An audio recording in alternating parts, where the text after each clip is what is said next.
El análisis político en Ahora es Cuando, con Rodrigo Bravo, una presentación de Radio Infinita. Hablemos un poquitito de las consecuencias políticas del voto obligatorio, el voto obligatorio sin multa. Algo explicábamos, Connie, al comienzo del programa. A ver, ayer hubo una intervención de la ministra Janet Jara, que está en su calidad de vocera, hoy día subrogante de la ministra Vallejo, que, a ver, en la interpretación un poquitito forzada, si tú quieres, le puso un manto de duda o dejó en suspenso la presentación del veto cuando dijo que el presidente podía o no finalmente vetar la norma para establecer una sanción por no sufragar. Pero lo que es un hecho de la causa, Juan Manuel, es una cuestión que decíamos hace poquitos minutos atrás, que aquí la situación por el resultado final de la aprobación o del trámite en el Congreso dejó a todo el mundo en un callejón sin salida. Claro. O se mantiene como está y tenemos elección en 2 días con un voto voluntario de facto, o sea, sin multa para todos los que concurran a votar, o terminamos en el Tribunal Constitucional votando con B larga finalmente el proyecto y nos quedamos de nuevo de vuelta exactamente donde estamos. Así que parece insólito pensar que no vaya a enmendarse la plana respecto a una situación que, según lo que hemos visto en el camino, y aquí nuestro querido Rodrigo Bravo nos corroborará qué dice el reporteo de para dónde van los caminos que ha tomado Elizalde en esta materia, debiera ser mantener una especie como de statu quo en 2 días, digamos, ¿verdad? Sí. ¿Qué tal, Ron? ¿Cómo están? Muy buenos días. Es extraño, al menos, el tono o la frase que utiliza ayer la ministra Jara en su rol de vocera subrogante debido a enfermedad de la ministra Camila Vallejo, porque al momento de ponerlo en duda o no dar certeza, por supuesto que retrocede varios puntos o varios pasos de lo que el propio ministro Elizalde había dicho al anunciar la presentación del veto, de lo que la ministra del Interior, Carolina Toá, había dicho, que ellos no iban a permitir que el voto cambiara y que multa iba a haber a todo evento. Y de lo que se supone que estaba ocurriendo, porque conversando con varios parlamentarios, se había hecho ya un pimponeo al menos desde las Express con distintas figuras políticas para consensuar un texto que no sea un papelón de vuelta en el Congreso. Por lo menos extraño, pero me quedo con la sensación de que más bien ahí hay un matiz de algo que es efectivo. Es el presidente de la República quien decide si sí o si no. No hay ni una duda de eso. Yo creo que dijo una obviedad. Es una obviedad. Es como la obviedad que dijo Javier Echeverri el otro día en la entrevista del Mercurio y que se transformó en un quién manda quién, que Marcel... No, si Echeverri dijo una obviedad. Su pega en impuestos internos hacer que la gente pague los impuestos, no pensar en subir los impuestos. Exacto. Aquí la ministra Jara está diciendo el presidente tiene la facultad de vetar o no. Sí, ¿y? Exacto, y no costó tanto dar con esa versión por parte de varias personas, que era lo que ocurría al final. El veto se está trabajando, va a proponer el gobierno multa, se va a rebajar como lo había acordado la comisión mixta. El gran punto es cómo se redacta el capítulo extranjeros, si finalmente son extranjeros nacionalizados los que entran en el pago de la multa o son todos los extranjeros. Como han sido las últimas votaciones con voto obligatorio. Por eso yo te hablaba de mantener una especie de statu quo, al menos para Exacto, pero me parece muy tendencioso instalar hoy día que el gobierno duda. Sí. O que el gobierno ni siquiera duda, porque las versiones que uno ve, las reacciones que uno escucha y la conversación en off con la que uno conversa, muchos dicen que esta es una estrategia electoral. No tengo dudas que la discusión sí se produce por una estrategia electoral. Ninguna. Ninguna duda, porque los cálculos cuando se hacen al fino, en el detalle de las comunas, por ejemplo, o de los distritos, más bien donde ha cambiado este péndulo de decisión de los chilenos hacia la extrema derecha, dicen algunos, son contextos absolutamente diferentes a lo que estamos viviendo hoy día, pero además con un reconocimiento que yo creo que lo dijimos el día 1, Connie, que al momento que el diputado Winter dice que este proyecto, lo que busca la derecha, es un proyecto antipobres, evidencia un error brutal de la izquierda chilena, que es haber perdido el voto popular. Sí, y eso es como pasa como en un segundo plano, colado, se lee entre líneas, pero es bien evidente. El temor al voto popular, yo creo que debería ser el principal problema o la principal inquietud hoy día del presidente de la República para abajo, como líder de la coalición. Y eso no se ajusta arreglando a la carta la ley electoral, po. Claro que no. Claro. Y ayer lo postea nuestro querido amigo Mauricio Morales.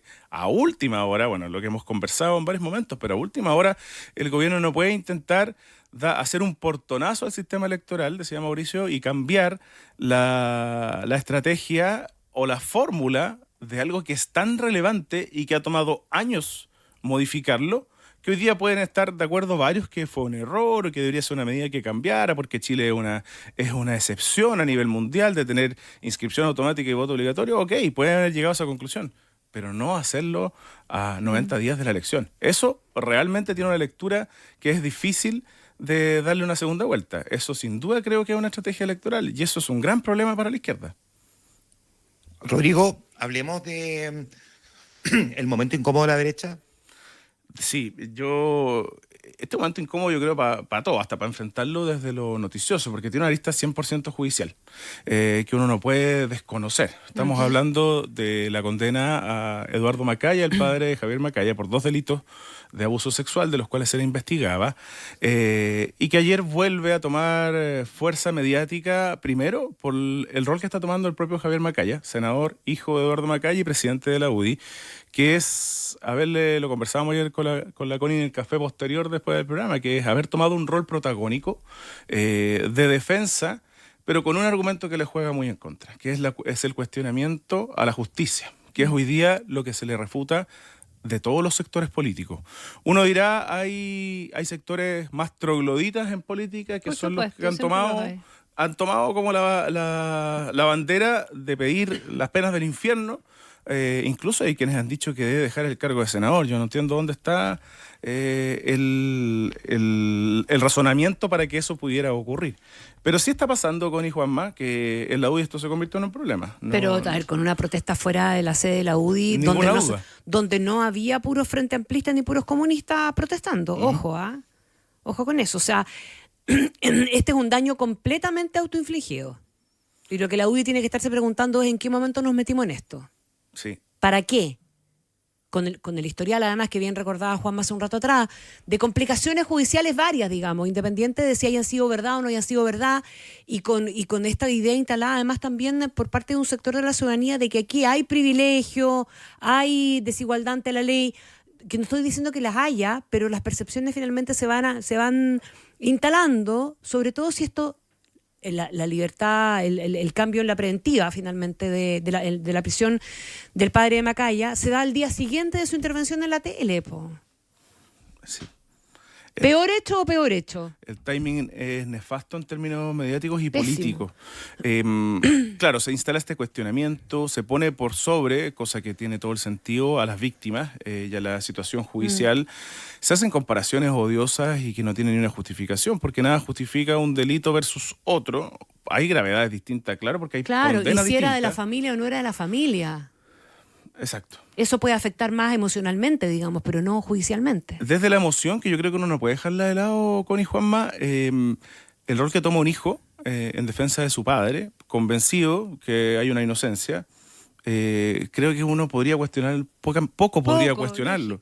No le gustaría, creo, a nadie de los que nos está escuchando ni a nosotros estar en esa situación, por el impacto que provoca y por el golpe interno a una familia completa, una familia además reconocida en una zona del país, con un arraigo bien especial, con negocios en el lugar, con una serie de situaciones que hacen que el foco, por ejemplo, esté puesto en los parlamentarios de la región y los propios. Va a ser difícil escuchar a alguien de la UDI pedir que Javier Macaya deje la presidencia. Va a ser difícil escucharlo. Pero esa conversación está sobre la mesa. No directamente con Javier Macaya por lo que hemos podido reportear, pero sí entre quienes consideran que este impacto hay que matarlo rápido. porque puede traer consecuencias que es también una alternativa, o sea, es también un momento en que la izquierda no lo va a soltar políticamente, hay que ser bien, bien claros con eso.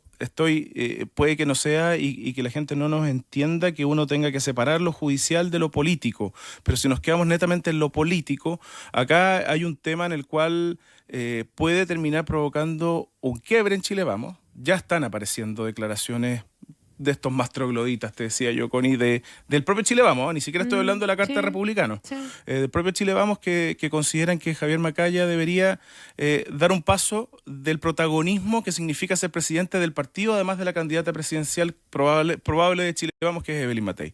¿Cómo impacta y cómo llega esto a Evelyn Matei? Es una vuelta un poco rebuscada, pero va a terminar en eso. Va a terminar en eso porque la política va a llevar y busca siempre ver un flanco y dispararle.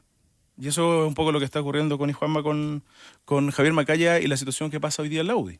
Claro, lo que pasa es que la pregunta es si Javier Macaya calculó que esto podía tener el efecto que iba a tener. O sea, me imagino que durante todo el tiempo de reflexión, para alguien que está viviendo, digamos, la pesadilla, ¿no?, de algo que no hizo él, sino que las acusaciones recaen sobre su padre, debe haber tenido, sin embargo, al mismo tiempo, desde la perspectiva política, el tiempo suficiente para reflexionar que cuando lo abordara públicamente, qué es lo que iba a decir.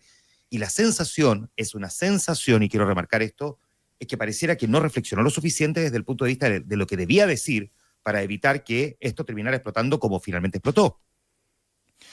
Sí. Perdona, eso es lo primero. Y lo segundo, que esas esquirlas no solamente iban a salpicar a su familia, sino que podían eventualmente contaminar desde el punto de vista procedimental el caso, sino que podían tener un efecto político sobre el partido que dirige. Y que es además el partido que tiene la candidata presidencial mejor ubicada en las encuestas. Y que está siendo emplazada además por montones de personas a que también fije una posición sobre el punto. Claro, porque uno no tiene por qué y no nos corresponde, pero tampoco yo creo que hay dudas de que la defensa a las víctimas, que es desde donde se plantea en un principio la crítica, tiene toda justificación y lógica. Es un delito brutal, pero es tan brutal también la situación emocional que puede vivir una familia. Y por eso que el cruce y la mezcla con la política no lo hace quienes lo critican, lo hace el propio Javier Macaya. Pero si lo hizo Macaya, eso es lo más criticable de todo y lo que resulta medio inexplicable. Y ya hay un punto que me marca una persona que nos está escuchando, que la directiva de la UDI tampoco está en su mejor momento. O sea, al contrario, acá hay varias personas que hace rato, y que tiene que ver con el estilo Macaya en un principio, de dialogante con el gobierno, la derrota para muchos en la negociación electoral de la UDI, para las municipales y las gobernaciones, es elementos que están sobre la mesa hace un buen rato para cuestionar y desbancar a esta directiva, idealmente en elecciones que son a fin de año de la propia UDI, pero hay quienes dicen que post-municipales esto debería llegar hasta acá. Además, con una directiva en la cual María José Hoffman, su secretaria general, tomó otro rumbo, o sea, se ausenta presencialmente de las negociaciones, al menos en lo formal, porque ella decidió ser candidata a gobernadora por Valparaíso. Entonces, hoy día pareciera ser una directiva de la UDI descabezada, no formalmente, pero sí en el fondo y sí en lo concreto, lo que sin duda es un problema para el partido eje y ancla de la candidatura de la probablemente carta presidencial de ese sector, Evelyn Matei. Ya, esto podría, así como va, terminar transformándose, digamos, como esto, mira, si esto me recuerda a, de alguna manera, guardando todas las proporciones, porque son historias completamente diferentes, ¿no? Pero cuando no se quiere abordar un tema y de alguna manera se intenta hacerle el quita al tema, al final la presión es tal que lo que digas después puede ser insuficiente. Si se hubiese salido a reaccionar tempranamente ayer frente a las declaraciones de Javier Macaya, institucionalmente digo desde Chile Vamos, probablemente muchos lo habrían considerado insuficiente, pero ya está, se hizo un statement. Pero a medida que pasa, es como el caso de Miguel Crispi. Mientras más pateó el tema y no quiso abordarlo desde el punto de vista legislativo, invitado por la comisión investigadora, al final ya no eran 4 preguntas, sino eran 40 preguntas. Y aquí, a medida que van pasando las horas, Chile Vamos queda puesto en una situación compleja, muy compleja, porque no es un tema del que Chile Vamos tenga que responder, pero cuando el presidente de uno de los partidos lo aborda en una entrevista que da como presidente de partido, donde habla de montones de cosas, incluyendo esta, que inevitablemente llevó, digamos, a su sector a quedar emplazado frente al tema, y lo que cuesta entender es que Chile Vamos no quiera fijar una posición. Claro. ¿Quién la fija? quién pone la raya de hasta dónde llegar? ¿Quién cuestiona a Javier Macaya desde Chile Vamos? ¿Lo van a hacer los presidentes de partidos de los otros partidos? ¿Lo va a hacer Gloria Hood? ¿Lo va a hacer Rodrigo Galilea? Es bien complicado para ellos también. Javier Macaya hoy día va a estar visible en el Congreso y suele no ser un político que escape de las cámaras. Creo que no tengo dudas que hoy día va a enfrentar a los medios en algún momento en Valparaíso y sin duda se va a transformar en una de las noticias del día. Si disfrutaste este podcast, puedes escuchar el análisis político de Rodrigo Bravo en vivo de lunes a viernes a las 8:45 de la mañana por Radio Infinita 100.1 e infinita.cl.